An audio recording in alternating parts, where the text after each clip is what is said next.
What Matthew is trying to get across to us, it's a very Jewish book. Matthew was a Jew. He was writing initially mostly to Jewish people, not only. He also wrote it for us. But we'll have to understand some things from the Old Testament, the older part of the Bible, the Jewish part, to understand fully, or more fully, much of what's in Matthew. One of the big things that Matthew's trying to get across to us is that Jesus is like Moses, only far beyond Moses, far greater than Moses. He's a new and greater Moses.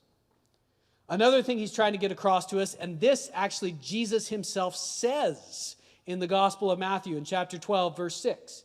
He says, something greater than the temple is here. And by that he means himself. He says he is greater than the temple. The temple was the place where God lived. What does this mean? It means God now lives on earth through Jesus. He is God. That's what it means.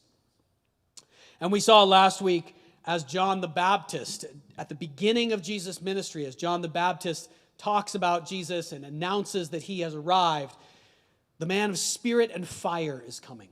Jesus is something completely different. Not just a new stage or a new progression in the history of the world, but an entirely new kind of thing has come into the world. A man who's not just going to try harder or work on you harder.